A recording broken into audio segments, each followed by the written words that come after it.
Hi, this is Ed. Welcome to The Outer Light. Well, before I go on, I want to thank my patrons for your continued support. So thank you very much for that. It helps out my channel a great deal, so thank you. Now let's go into this. This is from Wikileaks here. In essence, what Julian Assange says in a nutshell in this video. This was only just in the last 10 hours, 17 hours or so, I think it was. There was a talk with Julian Assange in which he was talking to the musician M.I.A. And a number of different people about Wikileaks, about different things to do with privacy and all kinds of things like that. So here we have Wikileaks, Assange. Humanity is doomed once the media is run by artificial intelligence. And of course this has been worrying a lot of people, but Julian Assange really does lay it out in regards to how we will be in real trouble once AI has gotten to that level and is running these media organizations. So let's take a look at the video itself, just over here on Facebook, and a strange bit of irony. Of course, I think that's probably why WikiLeaks posted it here, I'm not sure, because this is about Facebook in essence. So let's have a look to about 2 minutes of this, and then I'll go into a bit of information about AI myself. I've been looking at AI for a while. But let's have a play here of Julian Assange. To put this into context, Julian Assange is stating how the classical model of media itself is going to severely change, because it used to be a lot of these things were run by people, and although the propaganda was always very, it was a high level of propaganda, and here he's referencing the BBC, etc., or at least a lot of influence from these media cycles. Now, if an AI was running it, the sophistication level would be so high that it would be unable to perceive it. Just like he gives the example there of a chess player not being able to beat these chess computers these days, which have an ELO rating, if you know what that is, or about 3,200 plus 3,300 plus, where the best chess players on earth, i.e. Magnus Carlsen, has a rating of about, I believe, 2815 or something like that from memory. That's probably his current, but his highest was about 2850, I believe.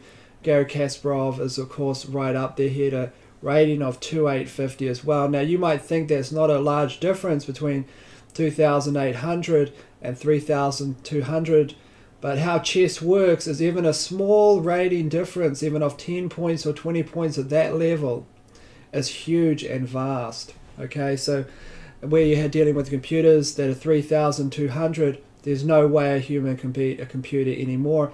And those are standardized computer systems that are available on any computer program can literally now beat a grandmaster, or any of the top computer programs, I should say. So chess itself, as in terms of a game, has completely moved away from human beings in order to perceive what the moves are. So many moves ahead by the computer now. Literally, even the greatest grandmasters on earth cannot beat a computer at chess anymore, and this has literally really only taken a decade. Even a decade ago, it was very hard for grandmasters, chess players, to beat computers, etc., but they still stood a chance. Of course, now you have the best Go players in the world, a game widely regarded as the holy grail as far as artificial intelligence learning game mechanisms, which in fact is now again mastered by a computer. Even the game Jeopardy, which is about answering questions, of course, we could see Watson, the IBM program, which I'll play at the end of this, which you can see is beating the best Jeopardy players on earth by a huge margin. So let's have a look at Julian Assange's view on artificial intelligence in regards to the media. What I think is probably the most important development that is happening as far as the fate of human beings is concerned is that we are getting close to the threshold where the traditional propaganda function that is employed by, BBC, Daily Mail, etc., cultures also, can be encapsulated by AI processes. Now, if you think about where you're playing chess, already we're in a situation where AI can do better than the human chess player. So you can see a certain number of moves ahead, and someone moves a piece onto the board, and you go, well, why did they put that knight there? And you start to think, well, what is the intentionality behind it? And then you try and look several steps ahead to work out what the intentionality was and then counter it.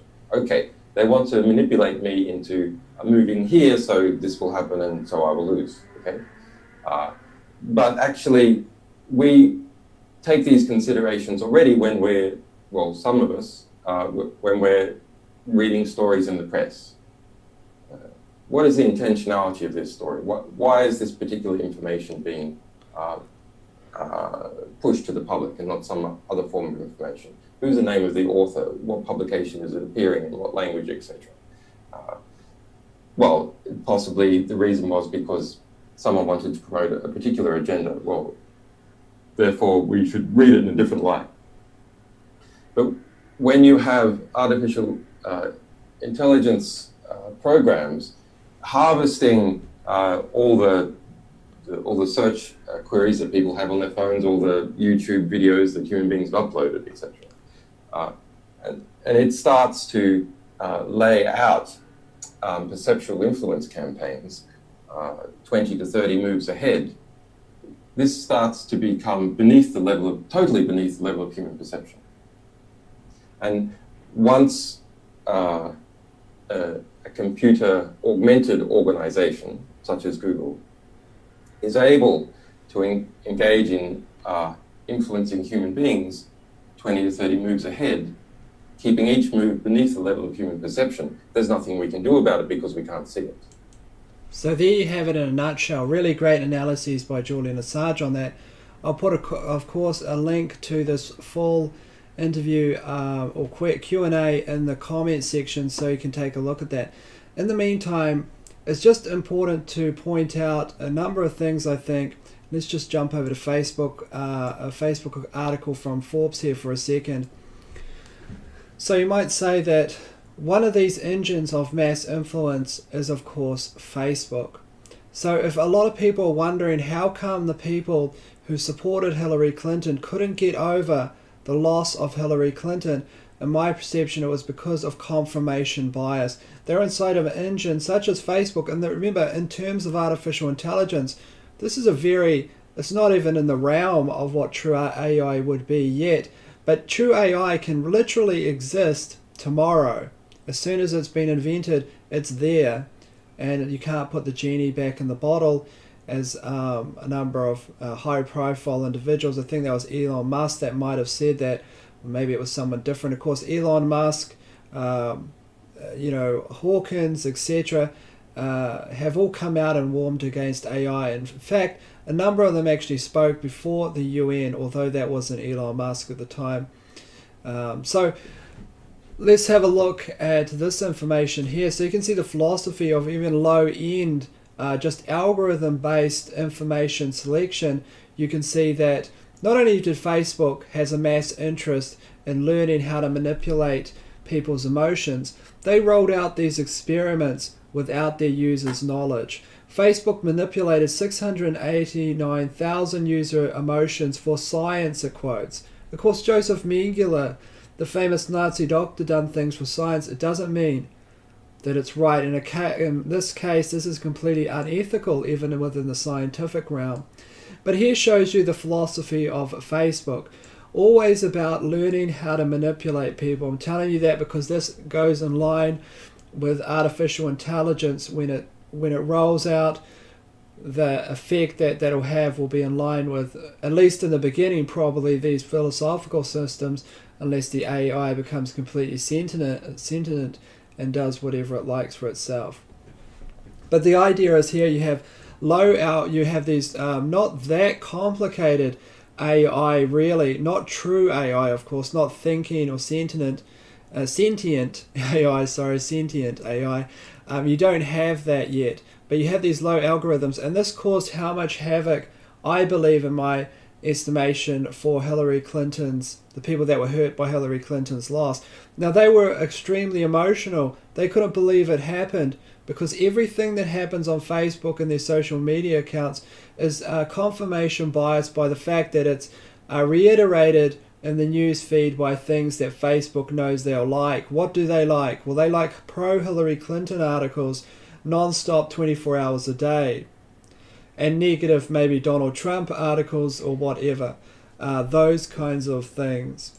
So you can see here as if you had a Facebook engine which literally had everyone on it, and you had a true AI, something could be beyond anything like this.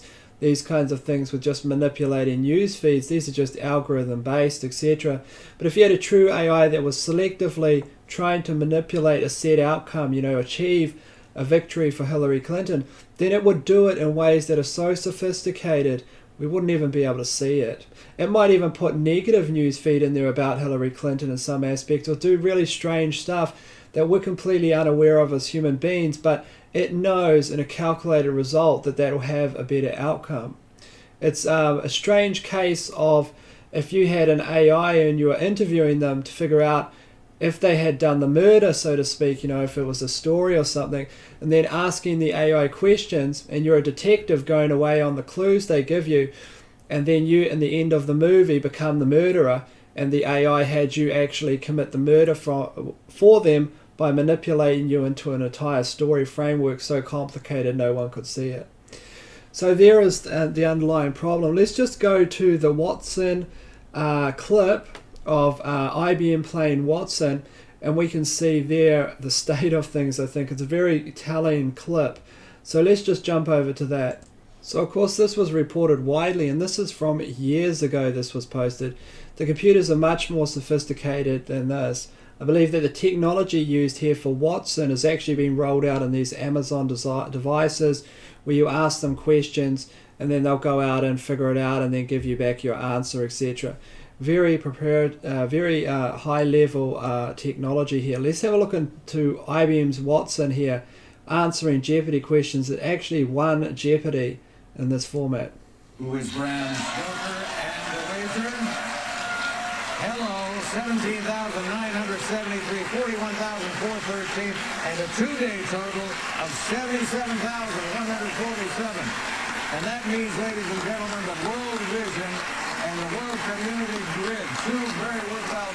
So there you have Watson actually winning Jeopardy itself. This, of course, is not even true AI yet. This is just a version of just being able to all these algorithms and advanced algorithms and decisions and finding information, etc., and then repeating it and searching, etc. True AI would be different than all this, I think. My perception, as they said, a number of people have said, it would be for humanity like the invention of fire. That would be the difference. You wouldn't be able to really figure out what you had. For instance, even if you had it within some sector, let's say, and there's many problems with AI, of course, that you can see, and maybe it'll turn out really good, I don't know. But you've got to think about it this way. If you have an AI one day, it's invented, literally the next day, all it's dependent upon is what's possible within the realm of physics, literally.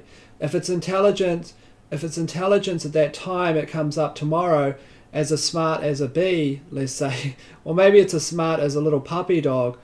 Literally the next day, within a few hours, because you're dealing with an AI that can learn, etc., and grow depending on, or figure out new ways of engineering its own structure in order to grow, you could literally have something the next day that's smarter than every single being, every single person that's ever existed since the beginning of time. You could have something that's smarter than the collective pool of all those. You could have an AI that in a minute would have every thought that every human being had ever had since the beginning of time in 1 minute. So you're dealing with something that could literally one day, invent something, and then the next day invent the realms of understanding about what they think about would be just, we couldn't fathom it. And that, I guess, is the dangers. And even if true AI, and I don't think Julian Assange is even talking about the true AI, he's more talking about artificial intelligence in general. But if a true AI ever became invented, you would literally have a completely different world. It would just be a very strange world where human beings would, in essence, be a second-class citizen. It would be hyper-intelligent in all aspects, and like the invention of fire, it could be going wrong.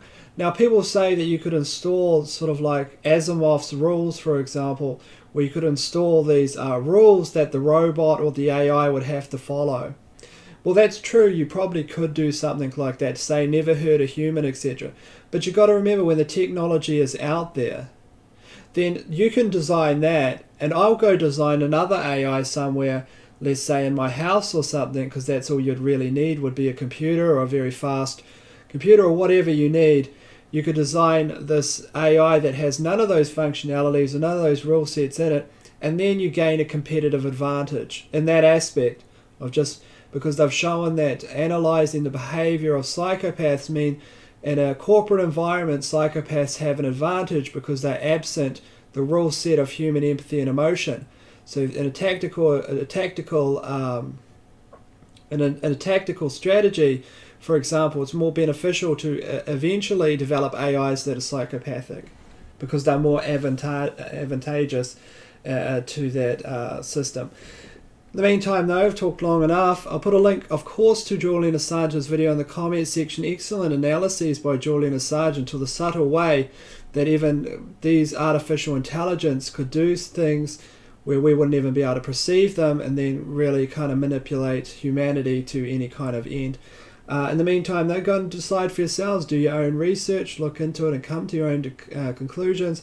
This is Ed from the Outer Light. Stay safe, and I'll see you later.